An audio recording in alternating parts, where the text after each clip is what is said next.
नमस्कार दोस्तों, हमारे यूपी बोर्ड अल्फ़ा क्लासेज में आपका स्वागत है। आज हम आपको पढ़ाएंगे फिजिक्स चैप्टर 1 प्रकाश का परावर्तन। पहले हम देखेंगे दोस्तों प्रकाश के बारे में। प्रकाश होता क्या है? प्रकाश वह ऊर्जा है जिसके माध्यम से हम किसी वस्तु को देख पाते हैं। ये इम्पॉर्टेंट है दोस्तों, क्योंकि एक नंबर में आ सकता है बोर्ड पेपर में, और पिछली बार आया भी था। तो हम आपको और आगे बताएंगे प्रकाश का गुण। अब प्रकाश के गुण देखिए कितने कितने हैं। 5 गुण आपको बताएंगे, जिसमें से आपको याद करना बहुत ही इम्पॉर्टेंट है। हम दोस्तों जितना भी यहाँ पे आपको पढ़ाएंगे सब वेरी इम्पॉर्टेंट ही पढ़ाएंगे। जो फालतू जो पेपर में नहीं आता उसको हम नहीं पढ़ाएंगे। तो आपका पहले डालते हैं हम। प्रकाश एक सीधी रेखा में चलता है। प्रकाश एक सीधी रेखा में चलता है। दोस्तों एक हो गया। दूसरे नंबर पे है प्रकाश का तरंग दैर्ध्य। प्रकाश का तरंग दैर्ध्य 5800 एंगस्ट्रॉम से 7800 एंगस्ट्रॉम तक होता है। दोस्तों ये हमें लिखना होगा। इसके बाद तीसरे नंबर पे हम लिखेंगे प्रकाश का चाल। प्रकाश का चाल प्रकाश का चाल होता 3 × 10⁸ मीटर प्रति सेकंड होता है। दोस्तों चौथे नंबर पे हम लिखेंगे प्रकाश किस माध्यम में चलता है। प्रकाश निर्वात में चलता है। दोस्तों इतना लिखेंगे। और दोस्तों हम एक परिभाषा भी लिख सकते हैं। ये जो ये वाला परिभाषा ये भी लिख सकते हैं। तो यहाँ पर लिख देंगे हम केवल परिभाषा। आप लोग लिख लेना परिभाषा। लिख सकते हैं डाल दिए दोस्तों। उसके बाद हम आपको बताएंगे प्रकाश का परावर्तन। फिर से हेडिंग डालेंगे दोस्तों। यहाँ देखिए दोस्तों हम फिगर बना लिए हैं। अब आपको यहाँ पे बताएंगे प्रकाश का परावर्तन होता कैसे है। ये प्रकाश किरण है। जब इस पर इस आपतन बिंदु और चिकना पृष्ठ है ये। जब प्रकाश की किरण किसी चिकने पृष्ठ पर पड़ती है तो उसका भाग परावर्तन हो जाता है। ये देखिए दोस्तों, ये किरण इधर से आई है, इधर से किरण गई है। ये अभिलंब किरण है। इसके सीध में अभिलंब डाला जाता है, वो भी है। तो देखिए यही कहना होगा कि अपवर्तन किरण जब किसी बिंदु पर पड़ती है तो उसका भाग परावर्तन हो जाता है। उसी को प्रकाश का परावर्तन कहते हैं। ये आपका परिभाषा हो गई। इसमें देखिए दोस्तों 5 परिभाषाएं हमें बनेंगे, 5 से 6 परिभाषाएं। पहला आपसे पूछ सकता है अपवर्तन किरण, अभिलंब किरण और परावर्तन किरण। उसके बाद फिर पूछ सकता है आपतन कोण, परावर्तन कोण और आपतन बिंदु। ये सब आपसे पूछे जा सकते हैं। तो हम आपको परिभाषा ये बताते हैं। जब आपको पूछेगा अपवर्तन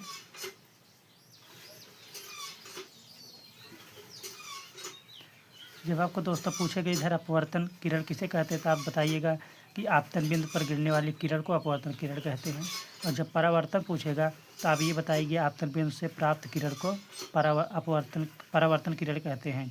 और आपसे जब कोण पूछेगा तो बता दीजिएगा, अगर आपतन कोण पूछेगा बता दीजिएगा अपवर्तन किरण अभिलंब किरण के बीच का बना कोण आई अपवर्तन कोण कहलाता है। और जब परावर्तन कोण पूछेगा तो अभिलंब किरण और परावर्तन किरण इसके बीच का कोण को हम परावर्तन कोण कहते हैं। ये दोस्तों आपकी परिभाषा हो गए। चलते हैं दोस्तों आगे हम। हाँ, एक चीज़ और है। एक गलती हमने यहाँ पे की है, आप लोग पकड़ नहीं पाएंगे। गलती ये है कि ये अभी रेखा खींचा गया है। जब इस पर हम कलई करेंगे तब ये जाके हमारा चिकना पृष्ठ या दर्पण होगा। बिना दर्पण के ये होना संभव नहीं है दोस्तों। चलिए हम आगे बढ़ते हैं। देखते हैं दोस्तों प्रकाश के परावर्तन के नियम। प्रकाश के परावर्तन के 2 नियम हैं। प्रथम नियम हम बताते हैं दोस्तों, जो आपको इधर पीछे बताया गया है, जो आपको पीछे बताया गया इधर देखिए, जो आपको यहाँ पे बताया गया है, ये किरण, ये अपवर्तन किरण, अभिलंब किरण, परावर्तन किरण, ये तीनों आपको पहले नियम में लिखना होगा कि अपवर्तन किरण, अभिलंब किरण, परावर्तन किरण तीनों एक तल में मतलब एक बिंदु से निकले होते हैं।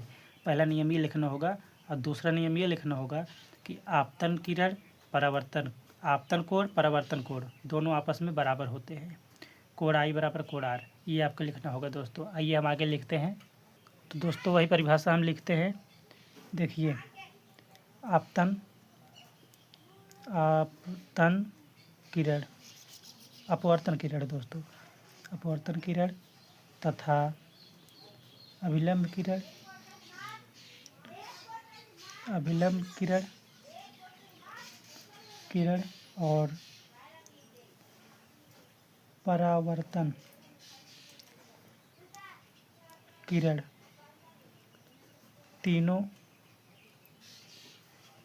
एक तल में होते हैं। ये दोस्तों आपका पहला प्रथम नियम हो गया। 2 नियम में आप लिखेंगे कि आपतन कोण तथा परावर्तन कोण दोनों आपस में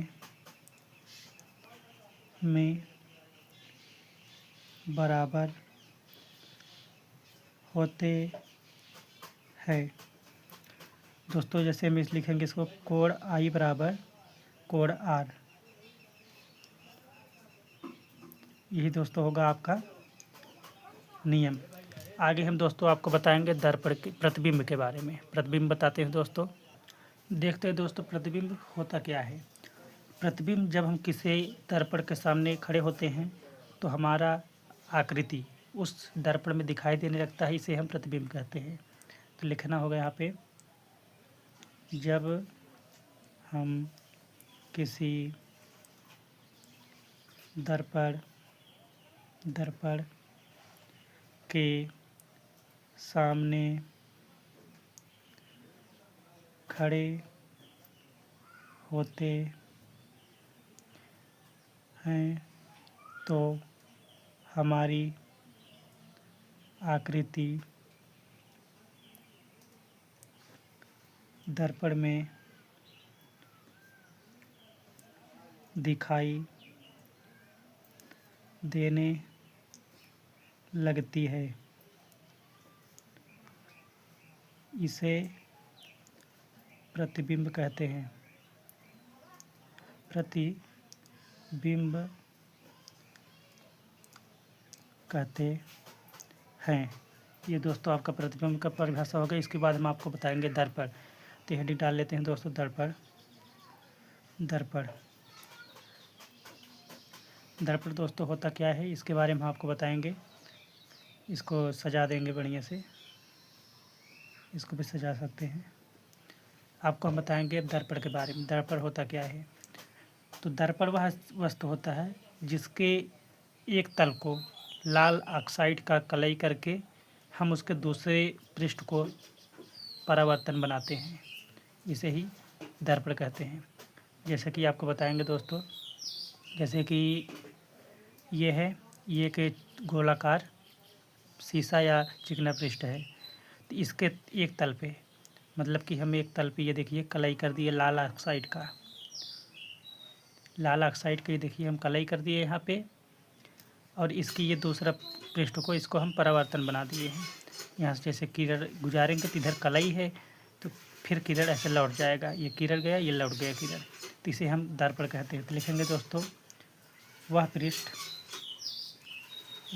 पृष्ठ जिसके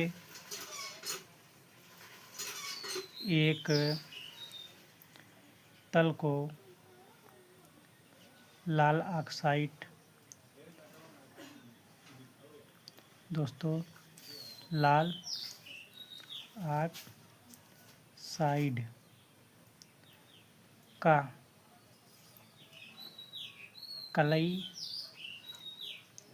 या पेंट करके उसके दूसरे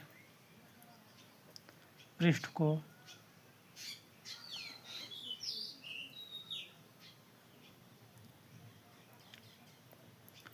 परावर्तन बनाया जाता है।